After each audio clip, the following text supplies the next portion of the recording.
समय से सिर्फ उम्र घटती है। और कहने लगे चिंता चिता से बड़ी है। क्यों? चिता तो सिर्फ एक मुर्दा को ही जलाती है और चिंता जिंदगी आदमी को खा जाती है। चिंता करते करते इंसान इस दुनिया से, इस संसार से चला जाता है, कुछ नहीं कर पाता है। मेरे भैया उसी समय रानी कहने लगी है महाराज, जब हम घर से बाहर जाते हैं कोई कहता ये औरत बांझ है, कोई तो कहता राजा निर्वंशी है। महाराज समझाते हैं रानी सुनो,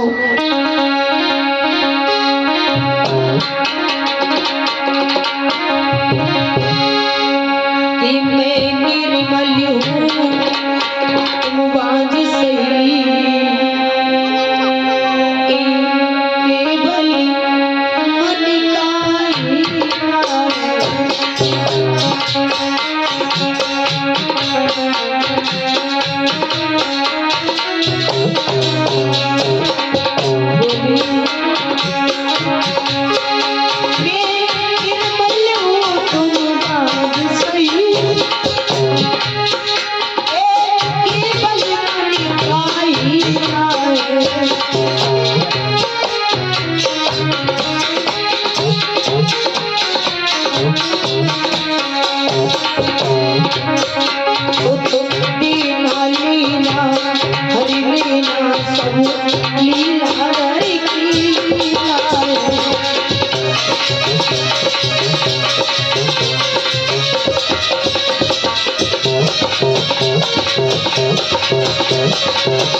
महाराज समझाते ही रानी मैं निर्मल हूँ तुम बांझ सही है, केवल मन का हीला है। सुत देना लेना हर लेना सब लीला दर की लीला है। हे रानी पुत्र देना या ना देना या दे करके छीन लेना, ये तो सब परमात्मा की, सब भगवान की लीला होती है। आज इसी समय मेरे भैया राजा बड़े उदास मन से अपने दरबार में आकर के बैठ गए।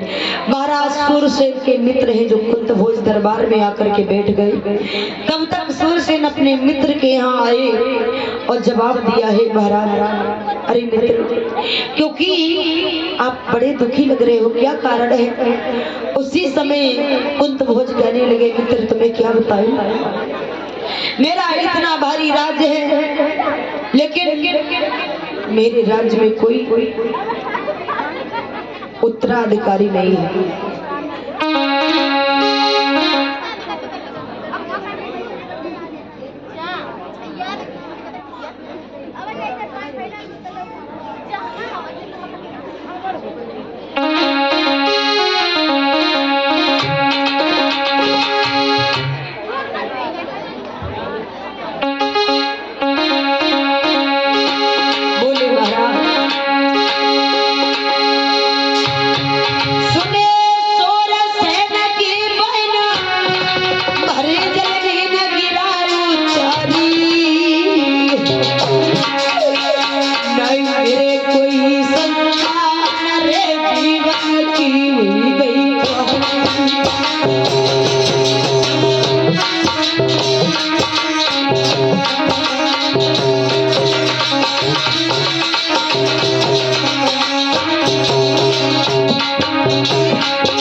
में राजा कुंतभोज कहने लगे मित्र हमारे घर में इतना बड़ा मेरा राज्य है, इस राज्य का कोई उत्तराधिकारी नहीं है, इसीलिए मेरी रानी भी बड़ी दुखी रहती है, चिंता में रहती है। तो उसी समय मेरे भैया सूरसेन कहने लगे मित्र आप चाहो तो मेरी 5 पुत्रियां हैं, एक बेटिया तुम्हें पालन पोषण के लिए दे सकता हूँ। तो उसी समय कुंतभोज कहने लगे मित्र अगर आपकी आज्ञा हो तो मेरी उस पुत्री को मुझे दे दो। अगर तुम्हें अच्छा लगे तो उसी समय महाराज सूरसेन ने अपनी बिटिया रजादी देवी को जो है कुंत भोज गिफ्ट दिया। अब उसी समय कुंत भोज जो है मेरे भैया उस बिटिया का नाम बदल करके रख रहे हैं कुंती। आज धीरे धीरे कुंती आंगन में कुछ सियानी होने लगी। अब तो महाराज का राज बड़ी अच्छी तरीका से चल रहा है। तो एक दिन की बात, आज राजा कुंत भोज के दरबार में दुर्वासा ऋषि आए। बोले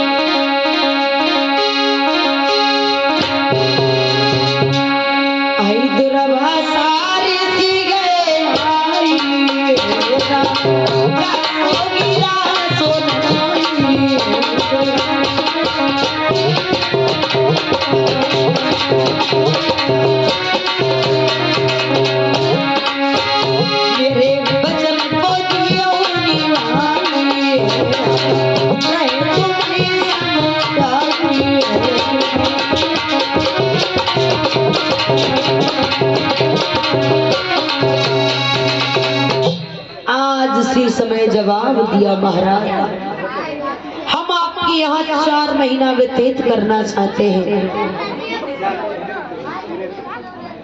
जो बरसात का महीना है तो 4 महीना व्यतीत करना चाहते हैं।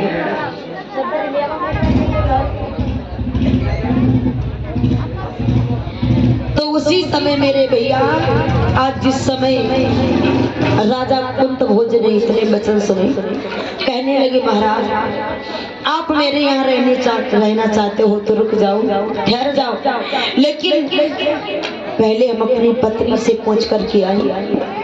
जब कहा अपनी पत्नी से पूछ करके आई तो आज उसी समय मेरे भैया दुर्वासा ऋषि बोले, क्या बोले सुनो।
समय मेरे भैया कहते हैं महाराज आज जब कहा अपनी पत्नी से पूछ कर किया तो उसी समय कहने लगे, दुर्वासा ऋषि कहने लगे मैं तुम्हें श्राप दे दूंगा। तो आज कुंत भोज कहने लगे महाराज श्राप मत देना, मैं अभी गया और अभी तुरंत लौट करके आ जाऊंगा। तो उसी समय मेरे भैया महाराज जो अपने घर की तरफ चले, रानी ने आते हुए देखा अपने स्वामी को, विचार करने लगी क्या कारण है, क्या बात है, हमारे महाराज बड़े उदास लग रहे हैं। आज उसी समय सारा हाल महाराज कुंत भोज ने अपनी रानी को बताया, लेकिन रानी इनकार करने लगी, लेकिन बिटिया कुंती वहीं पर आ जाती है। कहने लगी पिताजी, दुर्वासा ऋषि महात्मा जी को रोक लो और मैं उनकी सेवा करूंगी। उसी दिन से मेरे भैया आज कुंती दुर्वासा ऋषि की सेवा करने लगी। जो महाराज 4 महीना व्यतीत करना चाहते थे, कितना समय हो गया इधर।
मेरे भैया आज जो बिटिया कुंती ने महाराज दुर्वासा ऋषि की सेवा की, तो प्रसन्न होकर के दुर्वासा ऋषि ने देवता आवाहन का मंत्र दिया, बेटी जिससे तुम्हें पुत्र पैदा हो सकेगा।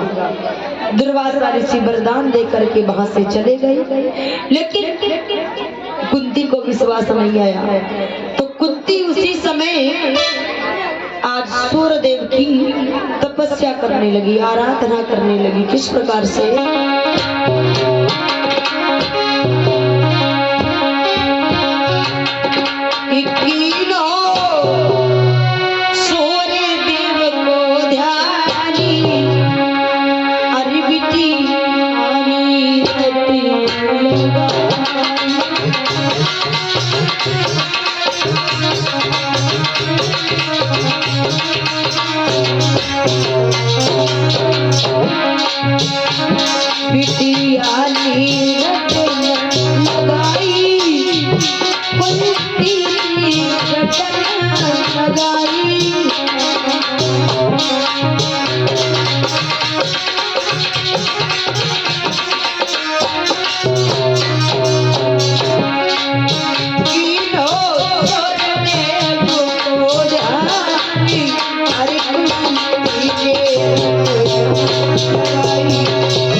कितनी बड़ी शक्ति होती है।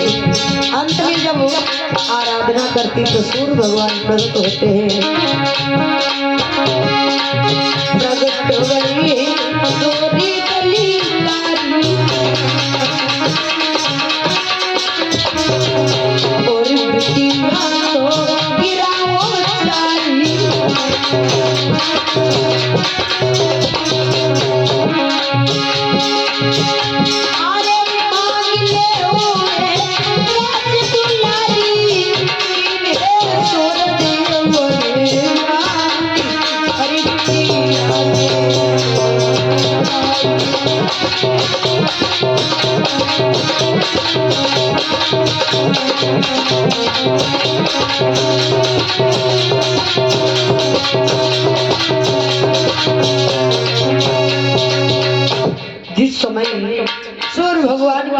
कितना तपस्या करते हैं। तो श्री सुखदेव जी कहते हैं राजन परीक्षित, जिस समय सूर्यदेव प्रकट हो जाते हैं, प्रकट होने के बाद आज कुंती के साथ में सहवास किया है।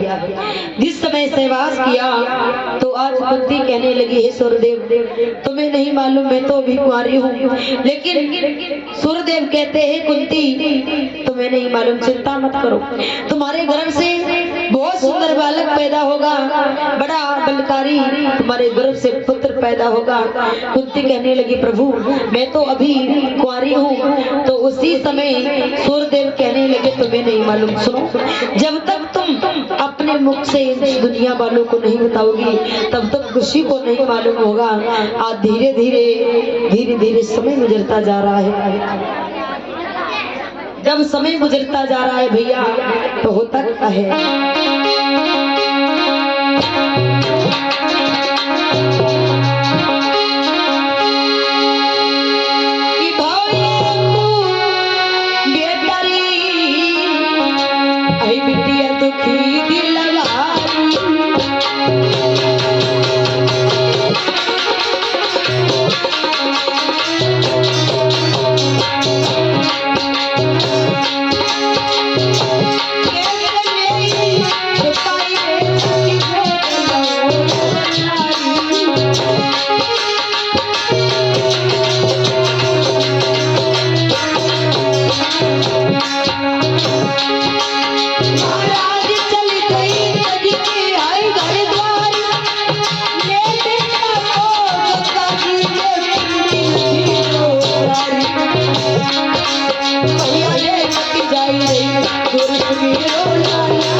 उसी समय जब 1 वर्ष के बाद पुत्र ने जन्म लिया है तो सोचने लगी अगर मैं इसको अपने पास रखती हूँ तो मेरा धर्म चला जाएगा। यही सोच करके जब चल दिए हैं, जाकर के उस पुत्र को गंगा जी में जब पहुंच जाती है, जाकर के बहा दिया है। तो इधर महाराज कहते हैं गंगा जी में दियो कुमारी को डाली, इधर दुर्योधन का महारथी कोई पहुंचा वहां। जो दुर्योधन का महारथी जिसका नाम है अधीरथ, वहीं पर पहुंच जाता है। उस पुत्र को बहते हुए जल में देखा तो आज उसी समय महाराज अपने घर लाए हैं, तो आकर के उसका पालन पोषण किया है उसने। तो इस तरीका से मेरे भैया महाराज कर्ण का जन्म हुआ है, उसका पालन पोषण दुर्योधन के महारथी ने किया था। आइए इस प्रकार कुमारी पर कुंती के गर्भ से कर्ण का जन्म होता है। बोलिए गोविंद भगवान की, वृंदावन बिहारी लाल की जय हो। आइए एक प्रभु का संकीर्तन बोलते हैं, फिर आगे अभी बहुत सुंदर ही कथा झांकी के माध्यम से देखेंगे। इस प्रकार से सुदामा बचपन के मित्र कन्हैया से मिलने के लिए जाते हैं और फिर किस प्रकार से कन्हैया अपने मित्र की गरीबी दूर करते हैं। बोले सदगुरुदेव महाराज